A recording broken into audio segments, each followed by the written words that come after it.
Simon Parkin. BBC Radio Somerset. Now, you may have heard on the news this morning that almost 450 heritage organisations across England have been awarded cash from the first round of the Culture Recovery Fund for heritage grants of up to £1 million.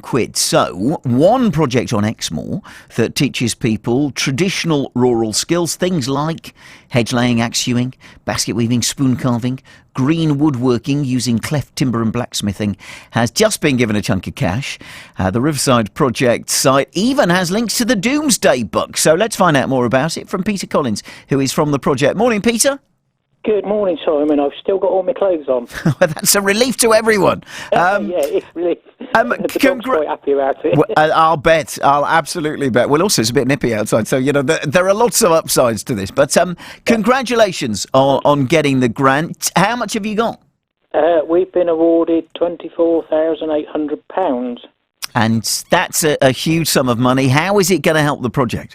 For us, it's basically allowed the project to do things that we probably would never have been able to do, even before coronavirus. So it's allowing us to invest in items to help with developing new classes, teaching people, raising awareness, especially with the environmental issues we're now facing at the moment, and about reusing and utilising timber and other things that we get within the countryside, and making the most of it for how we can sustain ourselves in the future without damaging the environment.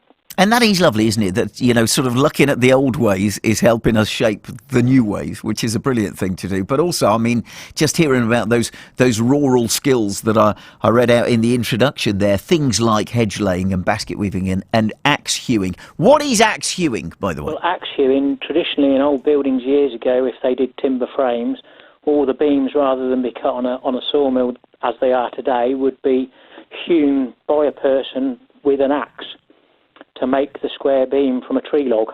Wow. So that's like whittling, but on a very big scale. Yeah, you need a big axe to do it with. Wow. Amazing. And aim. and we know that there are so many, you know, heritage sites across the country that when they are restored in the old-fashioned way. So, you know, this is it's a viable business in a funny sort of way, isn't it?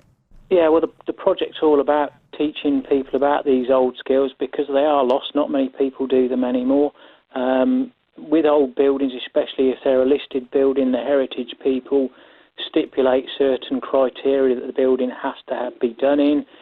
For one example is if it's lath and plaster, then they need traditional oak laths, which again are all hand hewn, and we're exploring that process tomorrow here at the project.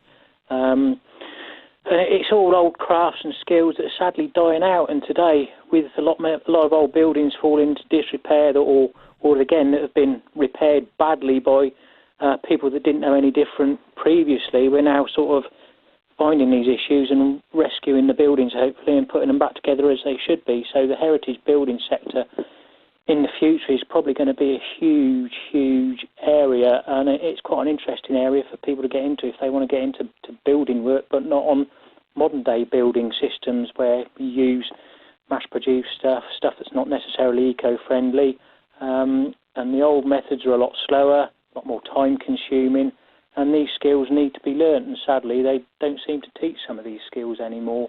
And the hand tools that are used, some have been lost, some have are sort of stuck on shelves in junk shops, and people say, "Oh, what's that used for?" And it's, you know, there's very few people that understand what these tools are actually used for to do this work.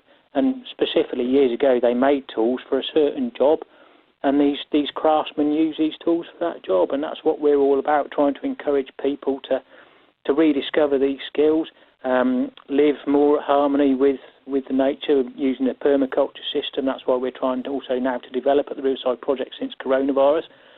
We've got a veg garden that we've established in March. We didn't have any veg here at all in March, and now this year through up to yesterday we're harvesting carrots, courgettes, runner beans, radishes, apples, cherries, all sorts of things out of our little small veg patch over in the project site. And another thing we're also exploring next year is to look at agroforestry, which is a method of growing foodstuffs in combined with woodland and trees. So you're not just as you see in the Amazon, clear felling everything. You're actually combining, say, for harvesting a tree, one tree for a certain use, using that, don't clear the area, and then within the area where you've got a glade, you can then start to hopefully plant a viable food crop that will help sustain your family in the future. And that's half the problem with the Amazon today, is people are clearing it because they don't know or have the skills of this in place to be able to feed their families. And that's, at the end of the day, all these people are trying to do is probably feed their families, and it's their quick way of making money, to earn money to feed their families, whereas there is another way, but we've got to develop it and hopefully spread the word and teach it. And through projects like us at the Riverside Project, we're hoping to be able to show people on a very small scale what could be done. Yeah. And, I mean, the Riverside Project, let's talk about the site, because that links back to the Doomsday Book? Yeah, originally down the road from us we have a place called Pullham's Mill, which is in the Doomsday Book, and originally it had an overshot mill wheel on the place with a leat pond.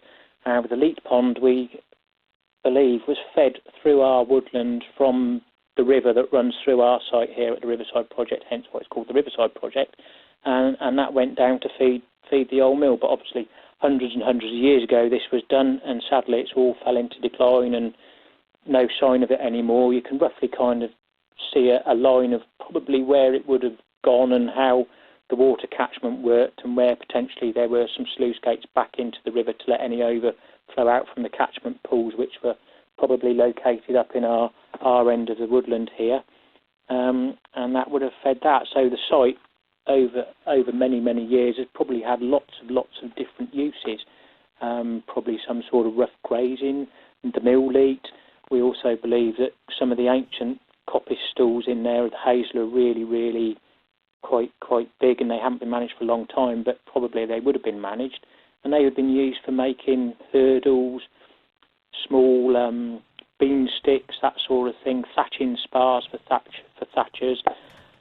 And then also along the riverbank we've got alder stands, so the alder would have been probably felled out over a managed time and used for fencing stakes and things like that, because it does really well in wet ground, the alder.